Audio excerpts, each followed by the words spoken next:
Kita akan menjelaskan apa itu sel, bagian-bagian sel, serta fungsinya. Pertama-tama kita harus tahu apa itu sel. Sel adalah unit organisasi terkecil yang menjadi dasar kehidupan bagi setiap makhluk hidup. Sel memiliki beberapa bagian, di antaranya 3 bagian utama, yaitu membran sel yang berfungsi untuk melindungi organel-organel sel yang berada di dalamnya sekaligus menjadi tempat pertukaran zat dalam organel sel. Yang kedua, inti sel. Inti sel berfungsi untuk mengatur kegiatan-kegiatan yang berada di dalam inti sel. Yang ketiga, ada sitoplasma. Sitoplasma berbentuk cairan yang di dalamnya terdapat organel-organel sel lainnya. Lalu ada sentriol. Sentriol berfungsi sebagai tempat pembelahan sel. Inti sel berfungsi untuk mengatur kegiatan-kegiatan yang berada di dalam inti sel. Yang ketiga, ada sitoplasma. Sitoplasma berbentuk cairan yang di dalamnya terdapat organel-organel sel lainnya. Lalu ada vakuola. Vakuola berfungsi sebagai tempat untuk menyimpan cadangan makanan. Lalu ada retikulum endoplasma halus. Retikulum endoplasma halus ini berfungsi sebagai tempat terjadinya sintesa lemak dan metabolisme karbohidrat. Lalu ada badan Golgi. Badan Golgi berfungsi sebagai tempat ekskresi sel atau transportasi sel. Lalu ada mitokondria. Mitokondria berfungsi sebagai tempat menyimpan energi atau sumber energi. Lalu ada lisosom. Lisosom berfungsi sebagai organ pencernaan intraseluler. Lalu di sini ada retikulum endoplasma kasar yang berfungsi sebagai tempat letaknya ribosom. Ribosom yaitu tempat terjadinya sintesa protein. Baik, saya Filata Almalika Mara akan menjelaskan perbedaan antara sel prokaryotik dan sel eukaryotik. Sel eukaryotik dan sel prokaryotik adalah sel dasar yang menyusun semua kehidupan makhluk hidup. Namun, keduanya memiliki perbedaan dalam struktur dan kompleksitasnya. Yang pertama ada ukuran sel. Ukuran sel prokaryotik memiliki ukuran yang lebih kecil, sedangkan sel eukaryotik memiliki ukuran yang lebih besar. Yang kedua ada nukleus. Sel prokaryotik tidak memiliki membran inti, sedangkan sel eukaryotik memiliki membran inti. Yang ketiga ada organel sel.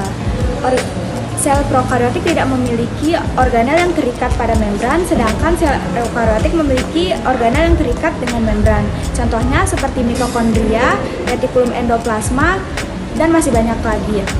Yang keempat ada DNA. Sel prokaryotik memiliki DNA sirkuler yang terletak pada nukleoid, sedangkan sel eukaryotik memiliki DNA linier yang terletak pada dalam nukleus. Dan yang terakhir ada dinding sel.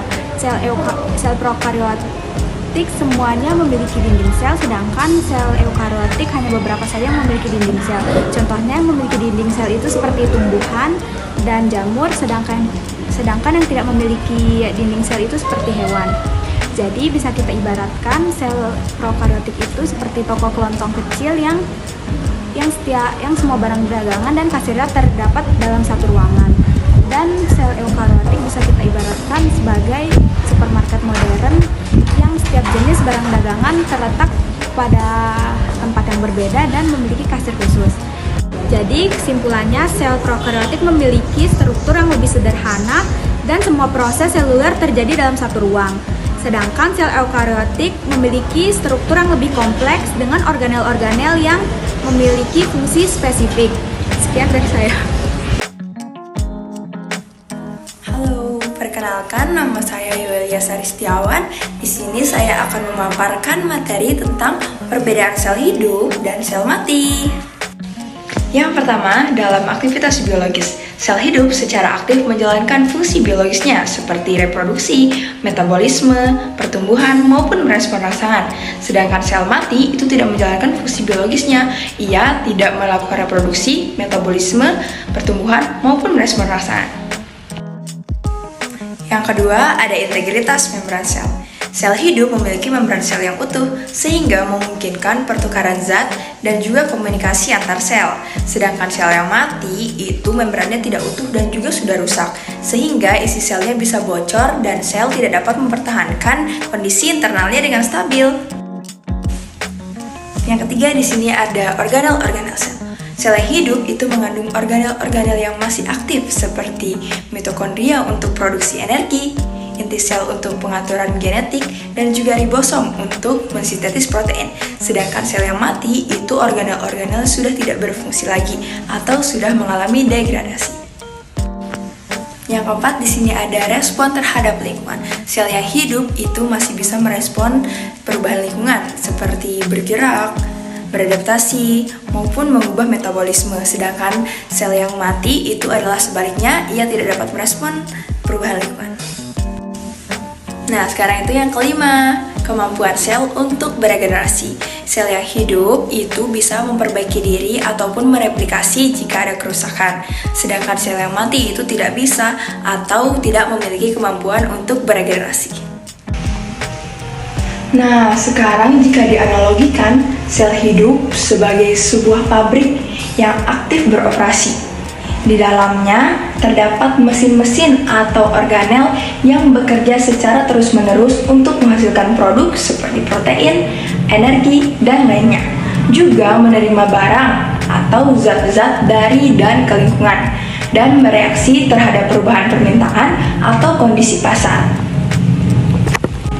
Nah, sekarang untuk sel mati itu bisa dianalogikan sebagai sebuah pabrik yang sudah tidak aktif beroperasi lagi. Di dalamnya mesin-mesin atau organelnya sudah rusak dan tidak bekerja, sehingga tidak menghasilkan produk, tidak ada energi maupun protein, juga sudah tidak berinteraksi dengan dunia luar.